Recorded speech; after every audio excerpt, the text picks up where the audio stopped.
if I can ask people to take their seats or take the conversation out to the corridor, ideally one or the other, doesn't matter which, I don't mind.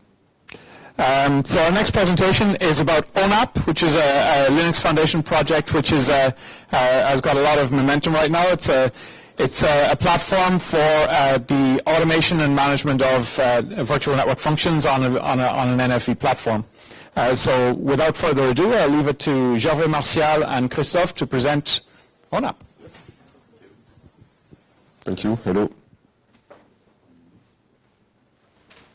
It is coming. Okay, so bear with us 1 second until the computer starts. Maybe we can introduce ourselves. Yes. So we work for AT&T in Namur. I graduated from ULB here, so I'm kind of home. And we've been working on software development since many years, 20 for me and 15 for Christophe. Yeah. Yes, we've been into this industry for quite a few years now. Let me start the presentation right away. Okay.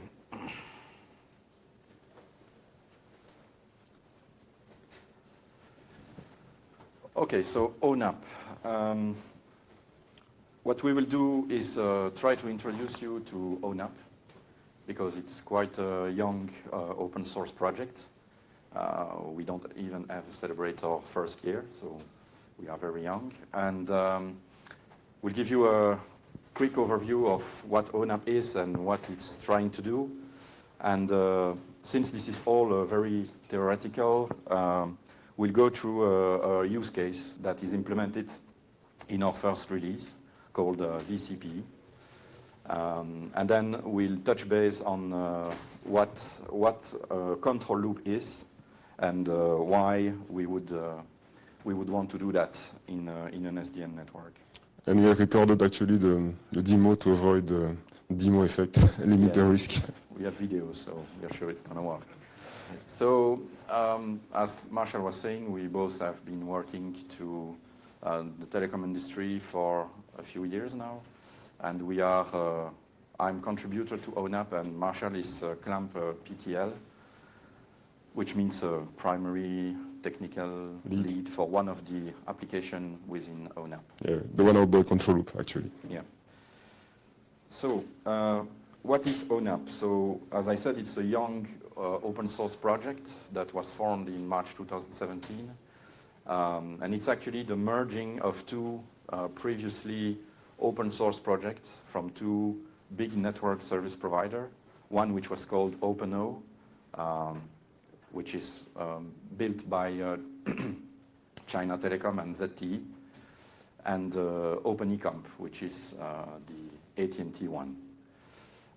So we both merged the solution to try to get to a common understanding of what would be an orchestrator for SDN. So what is ONAP really? So it's a platform meaning it's a collection of applications. You'll see in the next slide, don't get frightened, there are a lot of applications. And it's meant to orchestrate the life cycle of VNFs. And it's mainly divided in two main pieces. On the left of the graph, you have what we call the service and recipe design. So this is really what we call the design time. When you speak about VNF, it's not just only about taking one and loading it up in the network. Most of the time, you want the ability to combine them to create something a little bit more innovative or something that gives a competitive edge. So you want to have something that allows you to mix them up, test them, design them, certify them, make sure you also put some room for licensing, because obviously we all like open source, but there are commercial products out there, and you want to be able to meet both worlds. And once you've done that, you want to push that to what we call the runtime. The runtime is really the thing that's going to do the orchestration, going to instantiate the function in the cloud, and do all the lifecycle management. So this is the architecture. As I said, it's quite a few applications. So on the left, again, the design part, where you see where we have a VNF SDK. So that's an SDK that allows VNF to be built for ONAP. We'll touch base on that a little bit later. Resource onboarding, service production design, policy, all the things that you want to create and then store into a big catalog database. That's when it's certified, is then pushed on the right to the runtime environment. The runtime environment being mostly the orchestration part, so the service orchestrator, which will execute the, let's say, blueprint, recipe, whatever you call it, that will really instantiate the thing on the network. And you have also on the right something called ANAI, which is a graph database to store and keep track of what you've created in the network. And then a data collection engine that is able to get events from these VNF and run microservices on top of it to, well, you know, do some analytics and take clever advantage of all the programmatic environment that we have. And the policy framework, which Martial will tell you about, which is involved in the closed loop area. And then below we have adapters, which is essentially the thing that the orchestrator triggers to connect to the different clouds and execute the recipe. Okay. So enough for the theory. Let's take a proper use case. VCP is one of our first use case that has been implemented in our first release called Amsterdam. It's very new because it's from November last year. And this is about moving from the traditional residential gateway that you probably all have at your home. These little things are doing a lot of functions if you look at them. And it's actually quite been an arms race really from the start. You have multiple versions of them.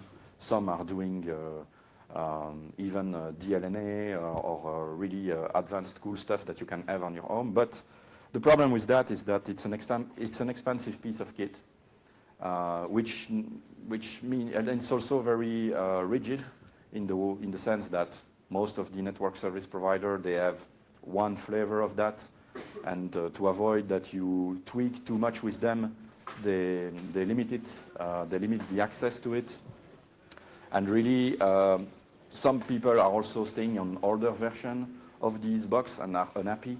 It's also a very time-consuming and resource-consuming thing for network service provider to, you know, have some call centers to fix these, or have even some people going to your home to try and fix that if something goes wrong. So there is a specification by the broadband forum called NERG, Network Enhanced Residential Gateway, where what we will do is essentially strip that box of the complexities that it has, have something very simple, a very basic hardware that will be deployed at your home.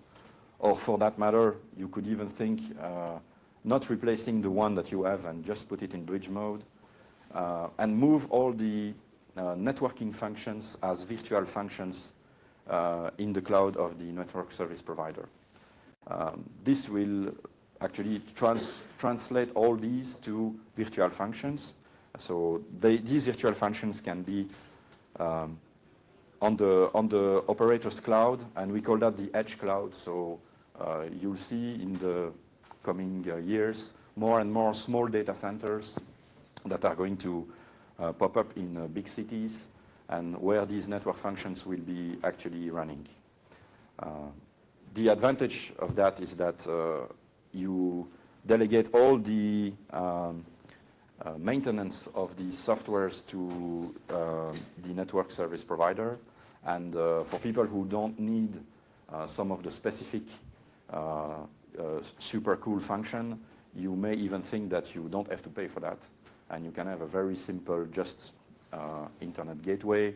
And for people who like to, share their videos or even have access to content that would be closer to your home on the edge data center, be able to stream directly from the network operator data center. So if we want to orchestrate that into ONAP, well, we start from specification, which is actually doing exactly what I said. It's stripping the function of the residential gateway in two, one which is virtual on the right and one which is physical on the left. And what we did with ONAP is try and simulate the use case. We didn't have an open source home to use, so we simply created some emulators to simulate the home network. We have actually two gateways there, and we created some infrastructure VNFs that are actually mostly already there in the network service provider environment. So this is all software, and we want to load that software into ONAP. So that's the design part, remember. We take this approach and we will design our VNF with that in mind. So we need a function for all of these boxes. And then we will load that into ONAP and run this orchestration so that it spins that up. On the far right, you have a small web server, an Apache web server, to show that we've established connectivity between the residential gateway and what would be the internet or whatever provider you could think of. So what do we have to do? Well, we have to upload a descriptive model of the virtual function. Right now, ONAP supports Heat, OpenStack Heat, and Tosca. We have to run through all the onboarding piece and then create the catalog entry and do the certification and distribute that to the runtime. So what did we use to simulate all that? Well, you have here all the list of open source that we used. So VPP that you heard about just before to simulate the residential gateway, and some other open source software to create the VDHCP, VAAA, and VDNS. So the descriptive model, just a look at it. It's a collection of YAML files with some tree dependencies. You can define variables, and you see it's essentially, if you look at that in red, defining what flavor of VM we need to run the software on, what networking we need to establish, and then a series of scripts to actually download the software on the VM, start it, configure it, so that the cloud understands what we want to achieve with that.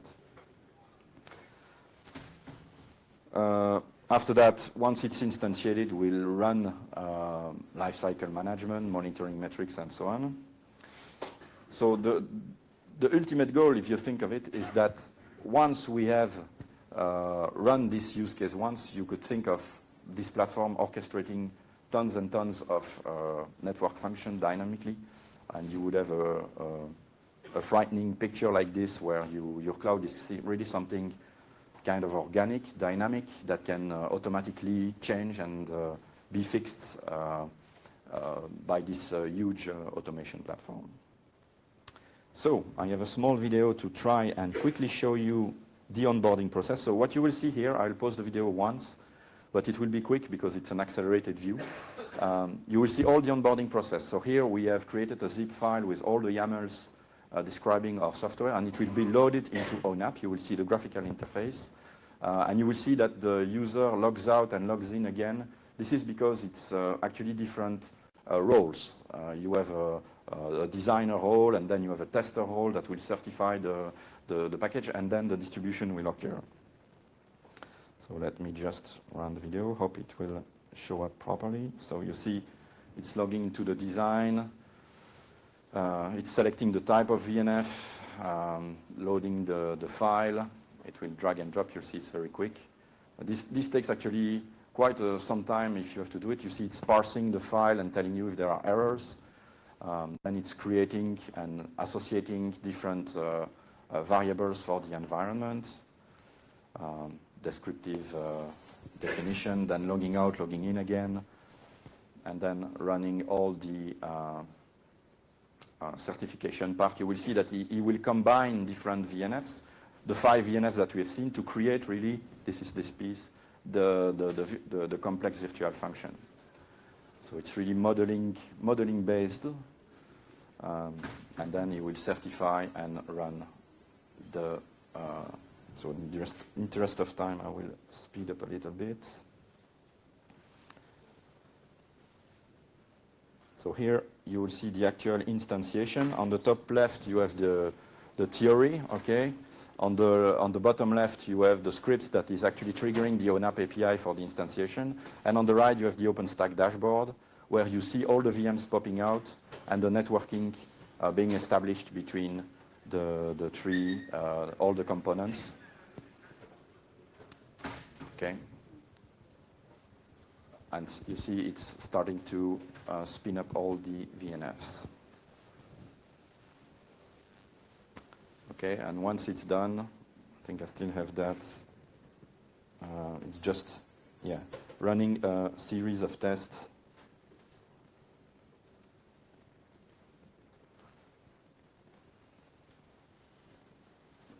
Okay, no. Probably it's in the next video. Okay. Okay, so that's it for the instantiation. Now Marshall will talk to you about the control loop.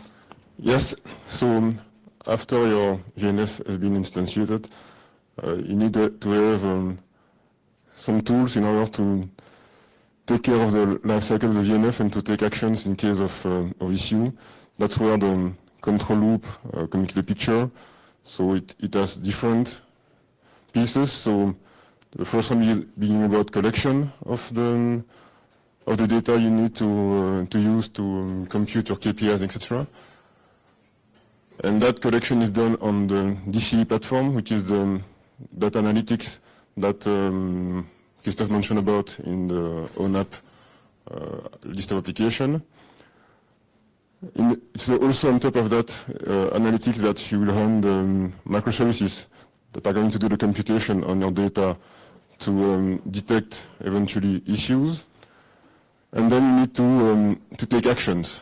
Those actions are done through policy, which is a big set of rules that are triggered by the microservices that are running on DCAE to say, okay, this is the action that I need to take. And that action might be asking the application controller, which is also another part of the ONAP, to restart or to migrate to a new software, depending on the type of issues.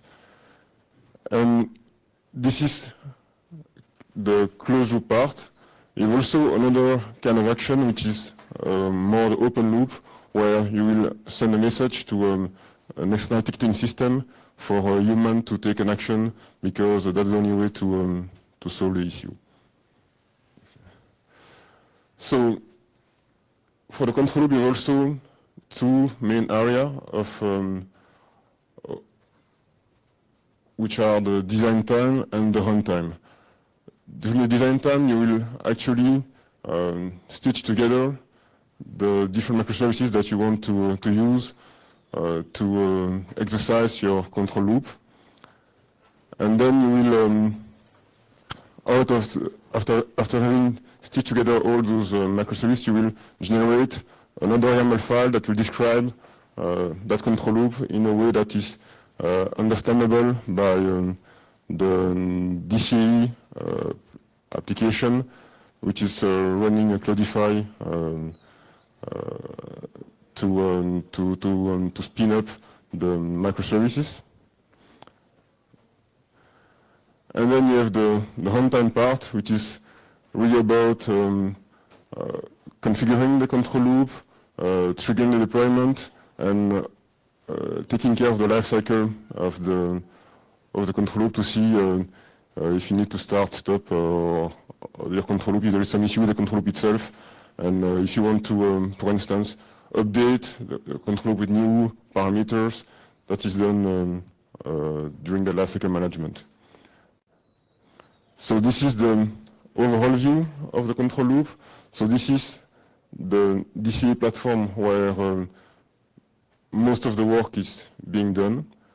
And you see that here the VNF are going to send data to DCAE.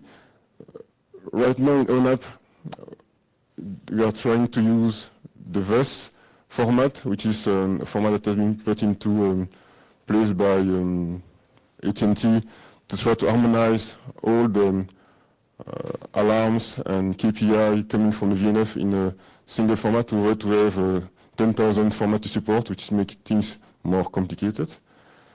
And then once those data has been collected, they will go through different microservices.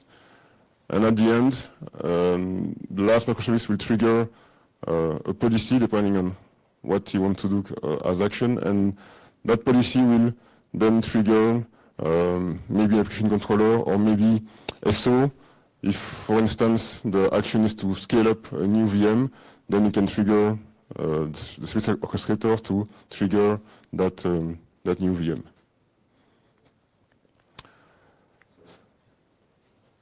I think you will see this in action. It's maybe more. Yeah, this is also another video to show how the. So you see here packets going through, and one of the VNF on the VCP has some packet loss which are acceptable, but at some point the threshold will be, and you see it's reporting VES events to DCAE, which is not taking any action right now, but you will see that we'll reach the threshold where it becomes not acceptable anymore, and that will trigger the action on the control loop. You will see that will become red in a few seconds. And DCAE will then forward this to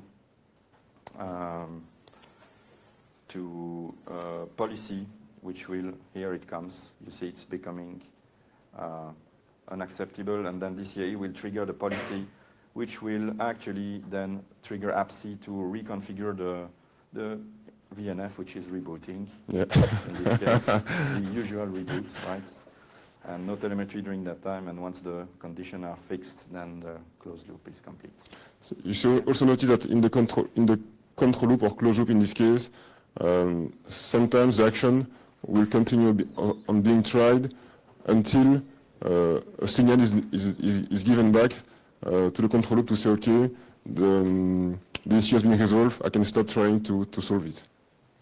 Okay, it's the end of the presentation. Yes, right on time. Right on time, yeah. Don't know if there are any questions. Thank you. Any questions? I have a question. Okay. How big is ONAP? How much requirements does it have in terms of resources? What's the minimum installation of ONAP that's useful to somebody, maybe for outside of a telco environment to use it? So ONAP is pretty big. At the start, it's required really a huge setup to run this because it was designed to be, the big scalable thing running on multiple data center. So we've been trying to shrink it, okay? So now there is actually a project very interesting in ONAP, which is called OOM, which is running all this in a Kubernetes cluster, okay? So if you want to run all the containers and all the things, you'll still need something big. I think they've come from something that needs 200 gigabytes of RAM to something much practical like 53. But you don't need all the pieces to run. So, I mean, since it's a Kubernetes setup, you can choose the containers you want to run. If you want to try the design time, you just spin up the design time part. So it's shrinking down, and there is even a project to run this on Raspberry Pi. So we'll see how it goes, but it's in the works.